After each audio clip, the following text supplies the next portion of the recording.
बोलो जयकारा बोल मेरे श्री गुरु महाराज की जय।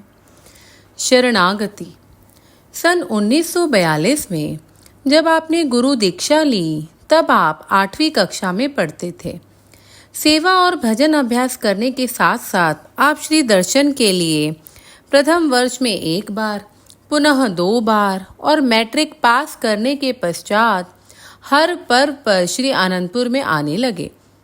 आपने शिष्य रूप में पूर्णता का आभास इस प्रकार कराया कि नौबत बाजे ज्ञान की, शून्य ध्वजा फहराए, गगन निशाना मार के पलटू जीते जाए। बख्तर पहिरे प्रेम का, घोड़ा है गुरु ज्ञान, पलटू सुरती कमान ले, जीती चले मैदान। सद्गुरु से ज्ञान की प्राप्ति कर अभ्यास के द्वारा सुरती को गगन में पहुंचा देने का कार्य जो कर लेता है, पलटू दास जी कहते हैं कि वही अपने जीवन की बाजी को जीत लेता है। प्रेम का कवच पहनकर गुरु ज्ञान के घोड़े पर सवार होकर जो अपनी सुरती रूपी कमान को साध लेता है, वही शूरवीर ही विजय का डंका बजा सकता है। आप भी वही सच्चे शूरवीर बनकर आए और दृढ़ संकल्प एवं अभ्यास द्वारा लक्ष्य की प्राप्ति कर ली। आपका दिल दुनिया के कार्य व्यवहार से उपराम रहने लगा। आप जब भी श्री आनंदपुर में आते तो एक पर्व से दूसरे पर्व तक, कभी कभी 2-2 पर्व भी यहाँ सेवा में व्यतीत कर देते। आपको अंदर ही अंदर श्री सद्गुरुदेव जी महाराज का प्रेम अपनी ओर खींचता। आपकी व्याकुलता जब अत्यधिक बढ़ जाती तो आप शीघ्र घर से श्री दर्शन के लिए चल पड़ते। एक बार पर्व समीप था। आपको घर में आए अभी 15 दिन हुए थे। आपकी व्याकुलता सीमा पार कर गई कि अभी अभी श्री अनंतपुर जाना है। आप किसी को कहना उचित ना समझकर शीघ्रता से बहन के घर गए। वह चूंकि हर समय आपके दिल की भावनाओं को पूरा करने के लिए साथ निभाती थी। आपने उसे कहा कि हमारा दिल श्री दर्शन के लिए विह्वल हो रहा है। बहन संकोच वश अपने घर वालों से कुछ मांग ना सकती थी, फिर भी उसने कहा, यदि आपका दिल है तो मैं साथ चलती हूँ। बिना किसी अन्य से कहे और बिना सफर खर्च लिए ही आप चल दिए। घर से स्टेशन के मार्ग में बाजार में आपने अपने कान में सोने की बाली उतारकर बेच दी और सफर खर्च पूरा किया। आप उस समय दर्शा रहे थे कि जब इंसान के अंदर प्रेम ठाठे मारता है, आकुलता और जिज्ञासा बढ़ जाती है, तो कुदरत भी साथ देती है। कोई ना कोई रास्ता लक्ष्य तक पहुंचाने के लिए मिल जाता है। जब आप श्री अनंतपुर पहुंचे, श्री सद्गुरुदेव जी महाराज कार में विराजमान होकर आपकी इंतजार में मानो राह देख रहे थे। जहां प्रातः काल की सामूहिक विशेष सेवा चल रही थी, वहां महात्मा रोशनानंद जी को साथ लेकर बिना श्री भोग लगाए श्री अनंतपुर से बाहर की सड़क पर पहुंचे। आपको वहीं मार्ग में श्री दर्शन एवं प्रवचनों से निहाल कर दिया।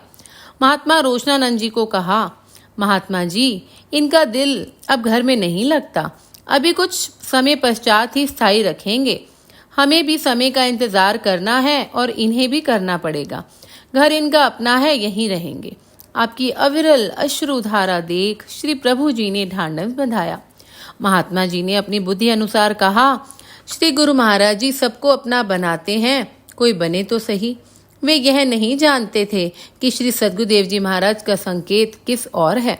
उस समय श्री अनंतपुर में उबड़ खाबड़ लाल मिट्टी के टीले, घनी झाड़ियों युक्त स्थान पर जगह जगह पर सफाई की सेवा चल रही थी। आपको जहां पर सेवा मिलती, जी जान से सेवा में जुटे रहते।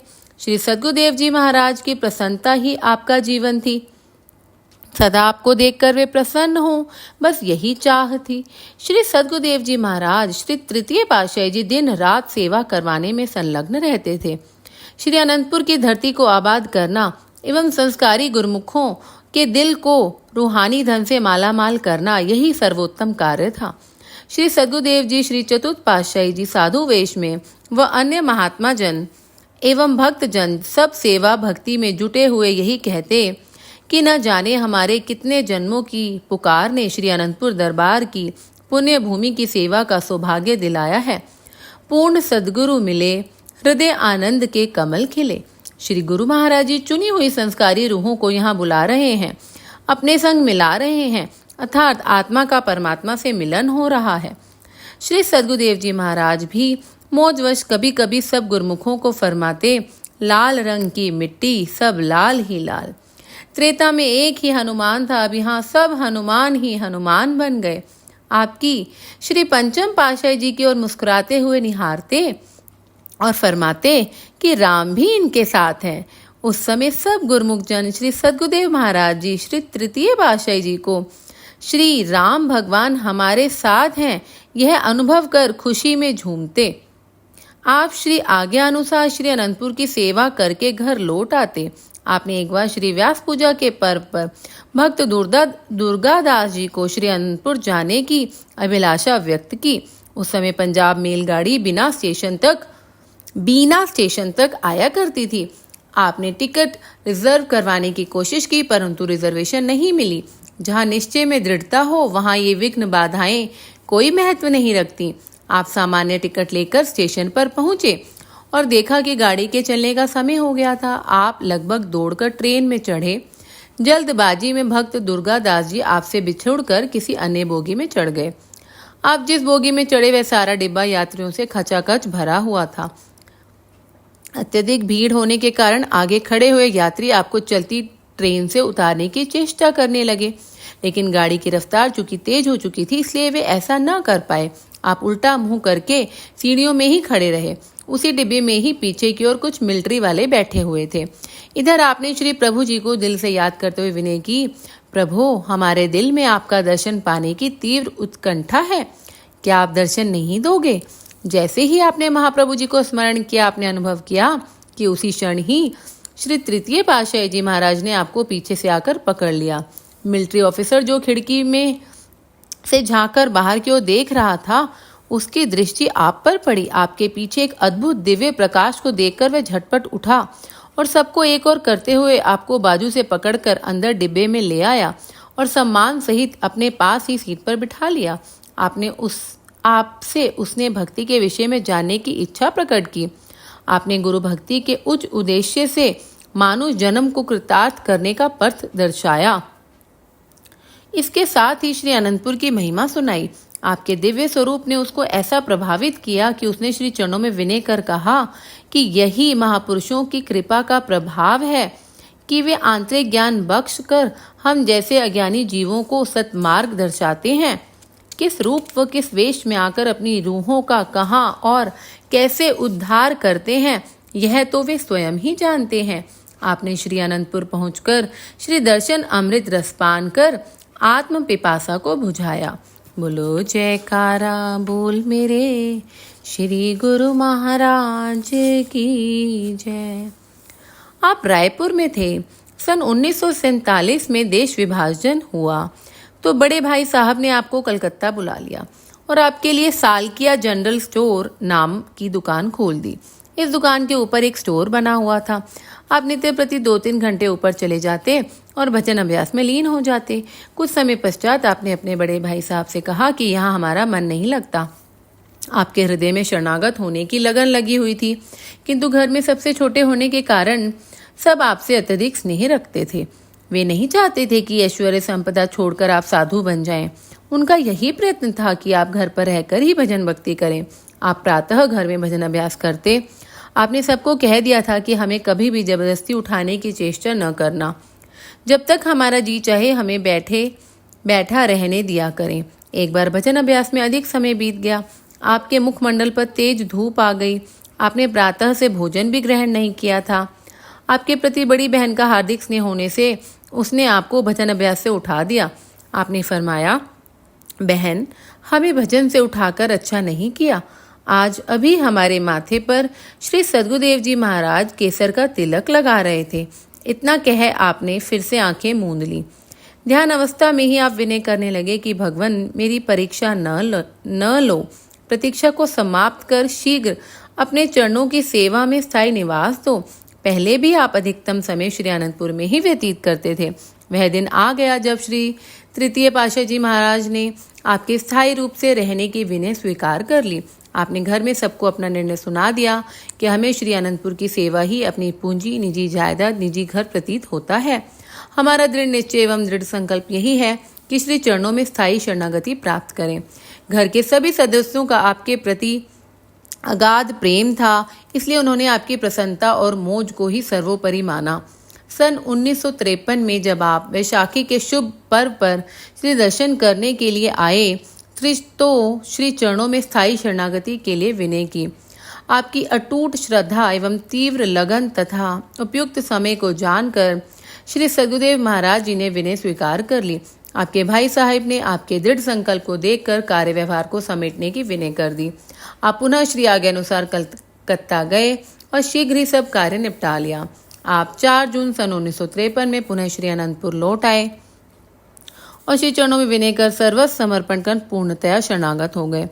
आपके मन की साध पूरी हुई। उस समय आपने श्री सद्गुरुदेव जी महाराज के मुखारविंद पर अलौकिक तेज में आत्म अनुभूति के आनंद को अनुभव किया, जिसका वर्णन नहीं किया जा सकता। आप पहले से अधिक सेवा और भजन अभ्यास में जुट गए। निर्बंध कभी किसी बंधन में नहीं बंधते। श्री सद्गुरुदेव जी महाराज की कृपा दृष्टि पाकर आप निहाल हो गए। आपको श्री अनंतपुर में रहते हुए अत्यधिक मेल झोल रखना अथवा वार्तालाप करना प्रिय न था। एकांत प्रिय व सेवा में तन प्राण से जुटे रहना ही जीवन का ध्येय था। वैसे तो श्री सद्गुरुदेव जी, श्री तृतीय पातशाह जी ने प्रेम के अवतार बन सब पर ऐसा प्रेम का जादू डाला कि उस समय जागीरदार, धनवान एवं सम्मानित लोग परमारथ एवं रूहानियत के आनंद में सराबोर खिंचते चले आ रहे थे। सबके जिह्वा पर एक शब्द था कि एक बार नाम सुनते ही दिल दीवाना हो जाता है और आनंदपुर वासी भगवान को पाना चाहता है। इन सब में से विशेष कौन है और किसने परमारथ कार्य संभालना है, यह तो वे ही जानते थे, इसलिए आप पर विशेष कृपा दृष्टि बनाए रखते थे। एक बार महात्मा सद्गुरु सेवानंद जी श्रीमान जी ने महात्मा योगात्मानंद जी से कहा, महात्मा जी, हम आपसे एक बात पूछना चाहते हैं कि जब भी यह भक्त श्री राम प्रकाश जी श्री सद्गुरुदेव जी महाराज के सामने आते हैं तो श्री गुरु महाराज जी के मुखार विंद पर दिव्य ज्योति और मुस्कान आ जाती है। इनमें क्या विशेषता है? महात्मा योगात्मानंद जी को श्री गुरु महाराज जी ने गुरु दीक्षा के दिन संकेत में सुझाया था। गुप्त रहस्यों को समय से पूर्व प्रकट करना संतजन उचित नहीं समझते। उन्होंने कहा, श्रीमान जी, अपनी अपनी भक्ति की कमाई है। जो जितनी करता है उतनी दात पाता है, यह श्री गुरु महाराज जी स्वयं ही जाने। श्रीमान जी ने कहा, मेरा अनुभव तो यह कहता है कि मौज में जब आ गए कतरे से दरिया कर दिया। महात्मा जी ने कहा, नूरे हक को नूरे हक में मिला लिया। श्रीमान जी, महापुरुषों के रहस्य एवं लीला तो स्वयं महापुरुष ही जानते हैं। तब महात्मा जी ने यह वार्ता श्री चरणों में विनय कर दी। श्री सद्गुरुदेव जी महाराज ने फरमाया, महात्मा जी, आपने ठीक ही उत्तर दिया। हमने क्या देना है? यह तो धुर दरगाही काम होते हैं जो महापुरुषों को करने होते हैं। महात्मा जी ने दंडवत प्रणाम कर श्री छवि को निहारा तो उस समय श्री सद्गुरुदेव जी महाराज के मुखमंडल पर अलौकिक दीप्ति थी। आप जब घर से श्री आनंदपुर सेवा के लिए आते और श्री चरणों में सेवा का लाभ उठाते, उस अवर्णनीय आनंद का भाई साहब को वर्णन करते हुए भावुक हो जाते। सन 1950 में श्री तृतीय पातशाह जी महाराज मुरादाबाद और काशीपुर के मध्य स्थित रोशनपुर में पधारे। स्टेशन से 2 मील की दूरी पर घने वन एकांत शांत स्थान को उपयुक्त जानकर सेवकों को स्थान खरीदने की आज्ञा दी। इस धरती की पुकार सेवा का उदाहरण प्रस्तुत करने के लिए हुई। अगस्त सन 1950 में श्री सद्गुरुदेव महाराज जी ने यहाँ कृपा फरमाई। आप भक्त वेश में महात्मा सत विचारानंद जी और अन्य महात्मा जन व भक्त जन सेवा के लिए साथ गए। वहां दिन रात सभी घने वन को साफ करने में जुटे हुए थे।